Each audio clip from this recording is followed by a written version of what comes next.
മുണ്ടക്കൈ ചൂരൽമല പുനരധിവാസ പദ്ധതിയുടെ ഭാഗമായി മുസ്ലിം ലീഗ് 105 വീടുകളാണ് നിർമ്മിക്കുന്നത്. മുട്ടിൽ തൃക്കേപ്പറ്റ റോഡിൽ വെള്ളിത്തോടാണ് 10 ഏക്കറിൽ വീടുകൾ നിർമ്മിക്കുന്നത്. നിർമ്മാണത്തിന്റെ ഭാഗമായി ഓഫീസ് തുറന്നു. സുർജിത്ത് അയ്യപ്പത്ത് അവിടെ നിന്ന് തയ്യാറാക്കിയ റിപ്പോർട്ട് കാണാം.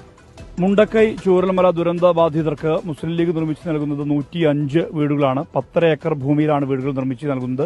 100 വീടുകളാണ് പാർട്ടി ഏറ്റിരുന്നത്. ഇപ്പോൾ 105 വീടുകളായിട്ടുണ്ട്. ആ 105 വീടുകൾക്കുള്ള സ്ഥലം ഞങ്ങൾ ഏറ്റെടുത്തു കഴിഞ്ഞു.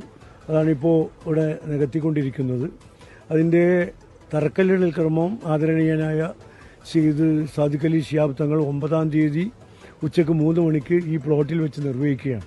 8 മാസം കൊണ്ട് പണി പൂർത്തിയാക്കി കൈമാറ്റം ചെയ്യണം എന്നാണ് പാർട്ടിയുടെ തീരുമാനം. സ്ഥലം കിട്ടാൻ വേണ്ടി ഗവൺമെന്റിനെ വെയിറ്റ് ചെയ്തുകൊണ്ടാണ് താമസമുണ്ടായത്. ഞങ്ങളെ സംബന്ധിച്ചിടത്തോളം ഒരു ദിവസം പോലും താമസിപ്പിക്കേണ്ട ആവശ്യമില്ല.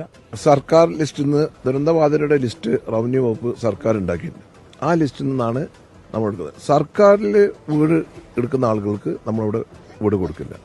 സർക്കാരിൽ വീട് വേണ്ടാത്ത ആളുകളുണ്ടെങ്കിൽ അതിൽ ദുരന്തബാധിതരാണെങ്കിൽ അർഹരായ ആൾക്കാരെ സ്ക്രൂട്ടിനി ചെയ്തിട്ട് അവരാണ് നമ്മൾ സെലക്ഷൻ നടത്തുന്നത്. എത്രയും പെട്ടെന്ന് പൂർത്തിയാക്കുക എന്നുള്ളതാണ് ഞങ്ങളുടെ ലക്ഷ്യം. മാത്രമല്ല ഈ സ്ഥലത്തിന്റെ ഒരു പ്രത്യേകത, റോഡിനോട് ചേർന്ന് ഒരു വീട് കിട്ടുന്ന ഒരാളെ സംബന്ധിച്ചിടത്തോളം സെന്റിന് ഒരു 2 ലക്ഷം രൂപ വില മതിക്കുന്ന ഭൂമിയാണ് 8 സെന്റ് അവർക്ക് കൊടുക്കുന്നത്. അങ്ങനെ 1000-ലധികം സ്ക്വയർ ഫീറ്റ് വരുന്ന വീട് എത്രയും പെട്ടെന്ന് പൂർത്തിയാക്കി അവരെ ഏൽപ്പിക്കുക എന്നുള്ളതാണ് ഞങ്ങൾ ഉദ്ദേശിക്കുന്നത്.